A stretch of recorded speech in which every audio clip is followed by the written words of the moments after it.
Transitions are difficult, and being close to a support system is really critical. The more families engaged, the better quality of life that senior is going to have. This is Just Call Claudia, a podcast for right-sizing your life and demystifying your relocation. Okay, we're back with Eric Klein. Again, I'm so happy you're here. You are just such a wealth of knowledge. But now I'd like you to share with our audience your accreditations, what they mean, and how significant those are with your wealth of information. So when someone calls you, they know who they're dealing with and what they can prepare their questions in advance. So Claudia, at CarePatrol, I'm a care manager and a patient advocate. My job is to come alongside the families and help them navigate the entire care process. The great thing about CarePatrol is we're a free service. There's no charge for what we do to families. We get compensated by thousands of communities. They pay CarePatrol so that we don't have to charge families. That's amazing. It works out well for families, and it means that when they want to reach out for help, they don't have to have any financial considerations. They'll never get a bill from CarePatrol. We carry a number of certifications. I'm a BCPA, a board-certified patient advocate, and that's because we don't work for the doctors or the hospitals. We work directly with the families. We advocate on their behalf to get them through the healthcare system.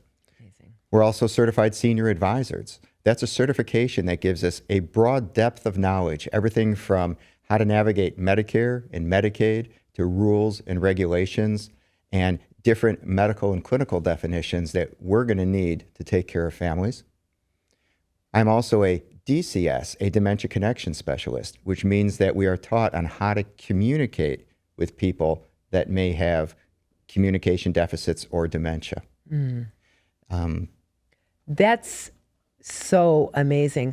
How do you address with families, let's say you do an in-home care discovery process with them, and maybe you don't even have the diagnosis yet from the hospital. Maybe this is a first in-home. Something's going on with mom or dad, or maybe both of them, and you perceive some attention deficit or some memory issues, and maybe the family doesn't. How do you bring that up? And how often do you see when you walk into a family situation, there is the lack of awareness, the reality of what's going on with the parent, only because there might be denial or fear? When we work with families, very often they are in denial. A spouse might not be aware of the condition of their loved one. We might not be self-aware to understand what we're experiencing. Sure. The kids might have a correct or incorrect perception of what their parents are experiencing. But when we come in, we observe the family and their environment, we review the clinical information, and we start to put together a picture of what those care needs might look like. We can focus on things like the activities of daily living. Are they having trouble bathing, grooming, toileting? Is their medication management off? Are they becoming forgetful? Are there accidents that are happening more regularly? Are they getting lost and they need to call people to get home? And we start to put together a profile so that we can make those long-term care recommendations. Is there sometimes also concern about attitude, emotions? Maybe there could be incidents of not violence, that sounds a little extreme, but change in personality. Do you talk about that as well? If it comes to you, or have you seen that where the family potentially has had years of unhappiness in the household and they're just so used to it, they don't notice it? And how do you address that? You know, at CarePatrol, we focus mostly on the care needs and providing for those needs going forward. But there is a little bit of a social worker component too. You know, family dynamics are complex. We often refer to specialists. I see. It might be a therapist, a social worker, somebody to help navigate those problems. But we're also going to focus on things like behaviors. If we're seeing verbal and physical aggression, that could be related to a dementia. There's many dementias with behavioral disturbances. So we're going to start to explore that a little bit, see if it needs attention. I see. I have to look at my card now. We've gone through so much. Let's talk about housing options. When you're working with someone and they're thinking that, or you're diagnosing that potentially a senior community, assisted living, or memory care is a good idea, how do you help them navigate that decision? Is it based on geography, what's closest to their home, or is it or the best care? You know, when it comes to long-term care decisions, it helps to have some definitions. Independent living can be age-restricted. It could be living at home, or it could be in a community that has a continuum of care. Right. Assisted living helps with those physical things, those activities of daily living. Right. Memory care can be secure or not secure. It's for people that need additional cueing, prompting, engagement. It might be more complex medication management or even behaviors. Nursing care is a skilled need. It's a clinical definition. It might be something complex like an IV, a trach, a ventilator, a mechanical lift, or the inability to ambulate. And many places run the continuum of care. So they offer several of those services under one roof. We're going to help figure out what those care needs are, not just today, but what those future needs might look like. Okay, that's awesome. That's so much wonderful support for the family. What trends are you seeing with families and loved ones prioritizing care? You know, when families prioritize care, they have to focus on the care component. Location's important, amenities, socialization. But if we focus on quality care, that's going to serve everybody well. I see. When you walk into a community, you can't judge the lobby or the pretty chandelier. What you don't know as an individual is what that care looks like. So at CarePatrol, we come alongside of you, and because of the volume of people that we've been dealing with, we understand not just the front-end management, but also the care teams. And we could start to put together a profile to match a person's needs with the capabilities of those communities. What are some red flags that, let's say someone came to you and they said, we've been looking around, they hadn't met you yet. We've been looking around. What are some red flags you could imagine an individual might see if they went on their own and didn't have an edited list of qualified or appropriate communities or facilities that you could recommend? And also, what often do you see families miss when they're looking at a community or a facility for their loved one? What are they missing? You know, at CarePatrol, when we work with the family, we actually tour with them. We go with them to the communities. Do? Okay. So we are there to help answer those questions. Wow. We'll teach them how to ask the right questions, and we'll point out things for them to look at, what to observe, how to interact with the staff, maybe even start a conversation with other residents there. And we're going to start to put together a picture and a profile that gives them a real sense of what each community looks like. That's cool. All these communities have their own personality, too. So we're going to factor that into our recommendations. What area of Chicago and Chicago North, what's your SMSA? What's your radius of service? So in my office, we work the city downtown all the way up to Wisconsin. Okay. We go out through Lake and McHenry. Okay. And then we go west to about Schaumburg, Elgin. And CarePatrol has 240 offices throughout the country. That's amazing. So we can do an intake in Chicago and then do a placement in just about any other state. I wondered about that, if you went nationwide, and what a great reassurance is for someone here. Maybe their loved one really should be in Los Angeles with a daughter or son. You can facilitate that kind of move, can't you? We can. It's very common for somebody to have to do an intake where they live, but they want to be placed close to an adult child or to another place of the country. We also find that very often people move to retire somewhere, but then want to come back to be with their kids. So often is the trend. How many individuals over the last 3 years, I'm just thinking the move we did yesterday into a beautiful community in downtown Chicago, I was reached by the community if we could facilitate a move from Maryland. I met with the client's daughter, or chatted with her on the phone, and we facilitated a long distance move. And Thursday, the truck is coming and we're installing, because the daughter's here. The mother needs additional care and visitation with the daughter, and the daughter can't fly back and forth to Maryland, where her mother was originally from. And now she can bring her mother here with our help. Probably she had someone like a CarePatrol scope out the different communities here for her. And the family's back together again, because when so many people retire, they forget that as they age during retirement, right, that things are going to change. And as much as Florida and Palm Springs and North Carolina look like a great idea, long term, it just doesn't sometimes always work, right? Yeah, very much so. Transitions are difficult. And being close to a support system is really critical. The more families engaged, the better quality of life that senior is going to have. Totally. With the staggering statistic that we've read, and maybe you even shared with me in the preview notes, by 2060, there will be 100 million seniors in the United States. What can we do now? And what can the 40-year-olds of today be thinking about for their future? When we think about a future, there's a couple of things. One of them is financial. Very few people have long-term care insurance. You want to get that when you're younger, when the premiums are affordable. You also want to put together a plan where you can communicate your wishes with your family. So if you are in a crisis, your spouse, your kids, your extended family, they understand what those wishes are, and we can start to prioritize those things. We want to make sure there's proper estate planning, wills, trusts, power of attorney. Great point. It's very common for somebody to end up in a hospital and not have a power of attorney for healthcare or for finances. Right. So when we meet people, we're going to connect them with the resources to put that estate planning in place. And just like we said earlier, it's never too early. You know, I'm working with a woman in her 50s. She was 8 years ago. She was fine living independently. She had a stroke out of nowhere. Strokes, vascular, was not part of her family's makeup, any problems. Now she is choosing a new way to live, and she's navigating it all on her own with lovely, lovely family assistance. But again, facing the facts and understanding we are also vulnerable. I don't need to put the fear of God in people, but we're so much more vulnerable, and having things set up in advance.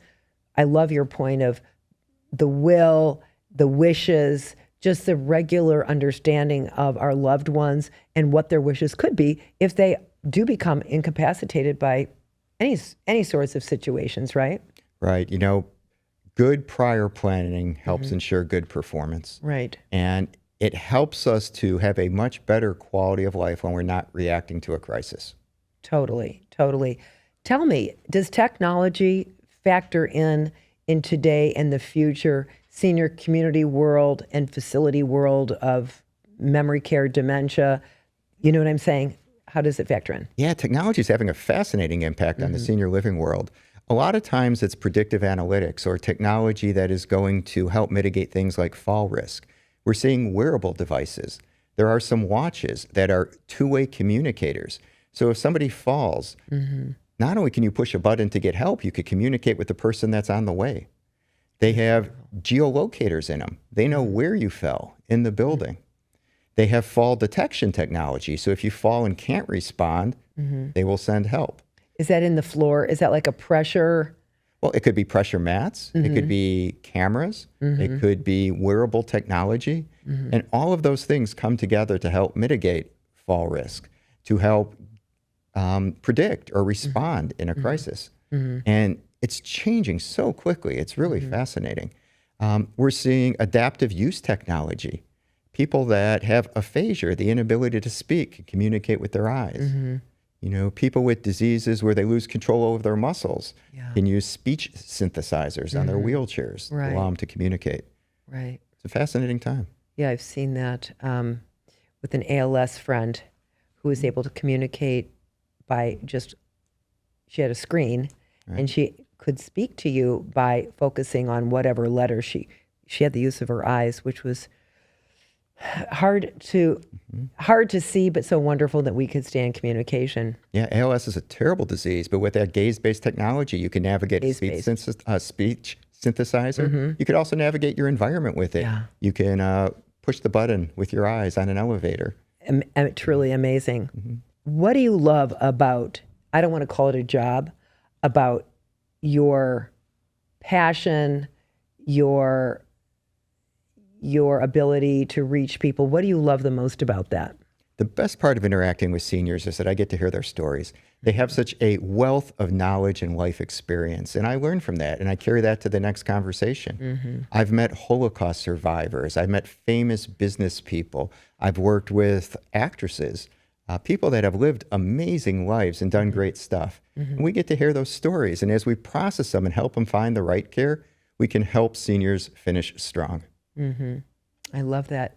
So, Eric, we met each other at a networking event, and then shortly thereafter, I remember you let me know that you were referring me at one of the senior communities. And I think our collaboration was very natural because we both come from the same place. Working for the senior, giving them the highest quality of life we could at that time. How do you feel about our interaction? Well, our interaction is critical. You know, transitions are difficult. Nobody wants to leave their home. They have a lifetime of memories there. Downsizing, preparing for the move, unpacking and setting up in a new room is overwhelming. And it's often the prohibitive factor from keeping people from making that decision. Right. When you could come alongside that family and take that stress off of them, when you can organize and downsize the home, dispose of the things that they don't need, get the right things in the room according to a proper blueprint, set it up for them right down to the toothbrush. They walk in and it just feels like home. And that process starts off to set them up for success. Right. I'm thinking about this woman that we just finished moving from a very large condo in Chicago to the largest, I think it's the largest senior community room in downtown Chicago. This last Friday, I was visiting with her while my people were hanging the art. And I looked at her, I said, so you like this better than your condo, right? She said, I am so happy to be here. And just like you said, it's even better than my beautiful condo. I said, look at your things. You get to look at them with fresh eyes because they're not in the same old space that you're thinking needs to be dusted. Everything is new. The light orientation is different. It was so much fun talking to her about that because there's so much trepidation before that move because people are holding on, to who they were, and they fail to see how wonderful who they're going to become. And that's something that I know you and I both work on, painting the future picture. Back to your point, we're painting it. We're going to tell them the wonderful activities in the senior community. We're going to tell them about the outreach, the students coming in to sing or educate them on memory care. Whatever it happens to be in all these wonderful senior communities that we have access to, there is so much life ahead for seniors. And I love the fact that we've basically both agreed that starting early and starting without being in a crisis and setting up your game plan is better than having your life interrupted by a crisis and being under the gun to make some decisions that you really don't want to make. When we can be more proactive, right, and handle our lives on our terms, we're always going to be better off, don't you think? Yeah, I do think that when people realize that there's someone to come alongside and help manage them, that they're going to take those things that are important to them and organize them in a way that is going to allow them to enjoy them in a new environment. Right. It's awesome to see somebody walk into their apartment that's been professionally designed and organized for the first time. They light up because it feels like home. The pictures, the mementos, the things that are important to them have all been prioritized.